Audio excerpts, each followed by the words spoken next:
नहीं तो आपको लेकर ये भी कहा गया, आज आप जब बात कर ही रहे हैं हमसे तो इस पर भी आप अपनी स्थिति स्पष्ट करें कि ये कहा गया कि आप ब्राह्मणों में भी अगम ब्राह्मण की बात करते हैं। नहीं, आप जब ब्राह्मणों में भी आगे पीछे आप कर देंगे। जी बिल्कुल सर, मेरा आप मुझे बोलने दीजिए।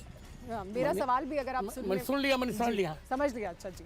मैंने उस बात ये कहा था कि ब्राह्मणों में उपाध्याय को उस दिन हमने इससे अच्छा नहीं कहा था। हमारे यहाँ सभी उपाध्यायों की परंपरा थी कि जो विद्यार्थियों से पैसा लेता था उसको हम अच्छा नहीं मानते थे। आज भी कोई भी ब्राह्मण यदि संस्कृत पढ़ाकर पैसा लेता है तो उसको हम अच्छा नहीं मानते, ये मैंने कहा था। अब छोलिया हो या लोबिया, सफेद चने या काले चने, सब कुछ मजेदार बने। लेकिन रामभद्राचार्य जी, आपको लोग सुनते हैं, आप के पास जितना ज्ञान है, बहुत से तमाम मुद्दे जब आप कहते हैं तो वो समाज में इस तरह से जाते हैं कि आप ये कह रहे हैं, अगर आप ये कह रहे हैं कि ये उपाध्याय जो इनको जो सरयोपारिन थे उनको हम ज्यादा अच्छा समझते थे, नहीं, अब पैसा लेने के कारण तो आप अगर ब्राह्मणों में भी अगड़ा पिछड़ा कर देंगे तो फिर तो जातिवाद का तो नहीं। फिर वो तो फिर एक बहुत लंबी फहरिस्त है, कहाँ तक जाएगी। का भी नाम लिया था। पहले मुझे बोलने दीजिए। आज भी ऊंचे से ऊंचे कुल का ब्राह्मण यदि पैसा लेगा विद्यार्थी से पढ़ाने में तब हम उसको अच्छा नहीं कहेंगे। संस्कृत पढ़ाते समय कभी भी किसी को पैसा नहीं लेना चाहिए। आज भी कह रहा हूँ। रामभद्राचार्य जी, आरक्षण का विरोध फिर क्यों करते हैं आप? मैं बिल्कुल करूँगा।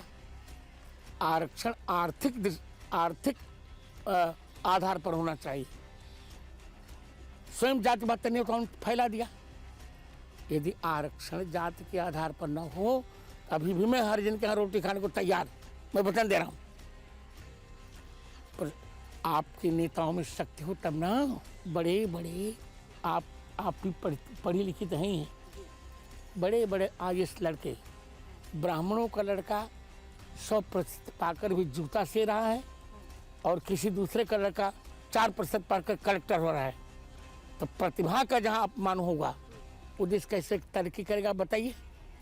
लेकिन जातिगत आधार पर आरक्षण न सिर्फ है बल्कि उसे और बढ़ाने की बात की जा रही है। ये दुर्भाग्य है। सभी पार्टियां अपना वोट बैंक बनाना चाह रही हैं। आरएसएस ने भी तो ये कह दिया गुरुजी कि जब तक समाज है, जब तक समाज को जरूरत है, आरक्षण रहना ही चाहिए। आर्थिक आधार पर, जातिगत आधार पर। नो, गलत बात। तब तो सभी आयुषों के गले घोंट दिए जाएं। और एक बात मैं कह रहा हूँ जो नहीं कहना था, यदि यही चलता रहा ना तो किसी न किसी दिन भारत में गृह युद्ध होगा, देख लीजिएगा। तब को नहीं बचा पाएगा। आरक्षण के मुद्दे पर गृह युद्ध होगा? बिल्कुल होगा। यदि जात के आधार पर है तो आरक्षित। देखिए, आपने संविधान पढ़ा है कि 30 वर्ष के लिए कहा गया था। लेकिन कहा गया था कि अगर समाज में असमानता खत्म नहीं होगी तो समय समय पर रिव्यू होगा। रिव्यू हुआ और उसको फिर बढ़ाया गया। अब तो पार्टियां ये कह रही हैं कि जितना है उससे भी ज्यादा देना चाहिए हमें। गलत और ये खत्म नहीं होगा। संघ प्रमुख कह रहे हैं, संघ ये कह रहा है कि जातिगत आधार पर आरक्षण हम खत्म नहीं करेंगे, ऐसे ही चलेगा। नहीं, ऐसा नहीं चलना चाहिए और नहीं चलना चाहिए। हम लोग प्रतिभा संपन्न है तो खत्म कर दें आरक्षण, जातिगत आरक्षण खत्म कर दें। जाति के आधार पर अभी खत्म करें, आर्थिक आधार पर आरक्षण हो।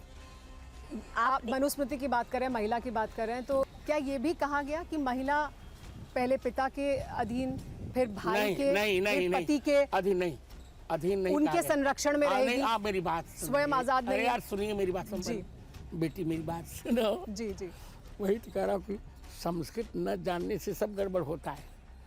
मनु ने ये कहा, इनकी रक्षा करने की जिम्मेदारी इन लोगों की होनी चाहिए। पिता रक्षित कौमारे, अधीन नहीं कहा। भर्ता रक्षित यौवने, पुत्रश्च स्थाविरे भावे, न स्त्री स्वातंत्र्य मरहति। पिता कुमारावस्था में बेटी की रक्षा कर ले, कहीं उसको खतरा न हो। आज जो कितने खतरे हो रहे हैं बेटियों पर, आप देख नहीं रही क्या? कहते नहीं बनेगा। तो नारी सुरक्षा की बात करें तो पिता कुमारावस्था में रक्षा करे, पति युवावस्था में रक्षा करे और बेटा वृद्धावस्था। ठूस न दे नर्सिंग होम में माता को। लेकिन रक्षा करने के लिए कोई पुरुष जो परिवार का है वो मौजूद रहे। वो स्वयं आजाद नहीं है। आजाद की बात कहें मैंने?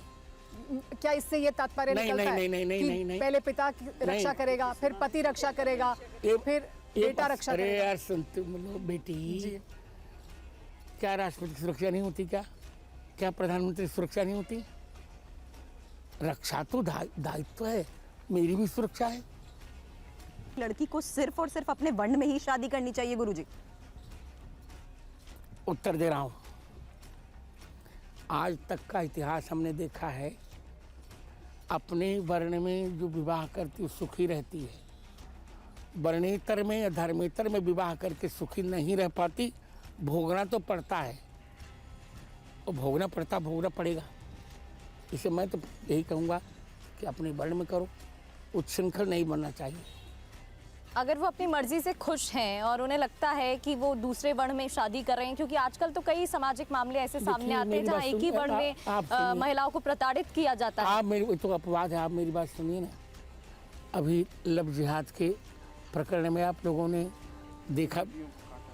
देखा होगा प्रकरण, एक लड़की को 34 खंड में करके फ्रिज में भर दिया गया। तो मैं तो कहूँगा कि लव जिहाद से बचना चाहिए। लड़कियों को जिन माता पिता ने अपना खून बेचकर उन्हें पढ़ाया, उनकी इच्छा का सम्मान करना चाहिए। बिल्कुल करना चाहिए रामभद्राचार्य जी। लेकिन अपने वर्ण में जब विवाह करती हैं तो क्या जलाया नहीं जाता? नहीं, तो क्या अपवाद प्रताड़ित है। नहीं होती? बहुत कम जो एनसीआरबी के डेटा है, जो आंकड़े हैं देश में, जो महिलाओं के खिलाफ अत्याचार हो रहा है, जो घरेलू हिंसा है, वो तो सब वर्ण में, जब वर्ण में शादी हो रही तब भी हो रही है। दहेज के लिए उत्पीड़न है। नहीं, ये अज्ञानता है, इसका सुधार होना चाहिए। महिलाओं पर अत्याचार नहीं होना चाहिए, पर महिलाओं को अंतरजातीय और अंतरधर्मीय विवाह नहीं करना चाहिए। और संविधान इसकी इजाजत देता है उन्हें कि आप करें, आप वो कर सकते हैं। संविधान क्या बताऊं उसको। मुझे यह कहने में और दुख हो रहा है कि जब भारतीय संविधान बनाएगा तो भारतीय स्मृतियों का एक भी अनुच्छेद नहीं रखा गया। और फिर कह रहा हूँ, आप शायद पढ़ लीजिएगा, मुझे तो भारतीय संविधान का इंटरेस्ट है। भारतीय संविधान अपना है ही नहीं, 3 देशों की कतरन भारतीय संविधान है, जर्मन की, ब्रिटेन की और अमेरिका की। स्वयं चिंतन, पहला ही वाक्य गलत हो गया इनका। India that is Bharat. अब संविधान निर्माता से पूछा जाए, किस देश का पहले भारत नाम पड़ा था कि इंडिया? आप हृदय से बात करिए, तीनों बेटियां, पहले क्या नाम पड़ा था इस देश का? भारत की इंडिया पहले, आप बताइए ना। बिल्कुल भारत। तो क्यों उन्होंने लिखा कि इंडिया दैट इज भारत? आप उत्तर दीजिए, तीनों दिन पहले उत्तर दीजिए। तो संविधान नहीं होना चाहिए, संविधान को बदल देना आप चाहिए। उत्तर, मेरे प्रश्न का उत्तर क्यों नहीं दे रहे? Why are running away from your subject? नहीं, वो तो हमने स्वीकार कर लिया कि भारत पहले आया, इंडिया बाद में आया, तो अंग्रेज बाद में आए, तो इंडिया बाद में आया। लेकिन नहीं, जो मूल प्रश्न है, नहीं, संविधान, आप ये कह रहे हैं कि संविधान में भारत की संस्कृति का ध्यान नहीं रखा गया। यही पहला जब वाक्य। भारत, तो क्या संविधान को बदला जाना चाहिए फिर?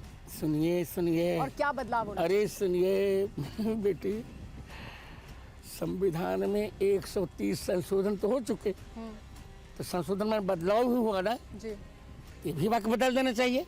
बस यही, और बाकी सब ठीक है संविधान में। और जहाँ जहाँ भारतीय संस्कृति के वहाँ बदलाव होना चाहिए। जब 130 बदलाव हो गए, जैसे आवश्यकता, जैसे हमारी आवश्यकता पर बदलाव होता रहे। दादी के हाथों का जादू और खुशबू से महकता घर, माँ की मुस्कुराहट और खाने की सुगंध। MDH गरम मसाला, क्योंकि हर रिश्ता है स्वाद से जुड़ा।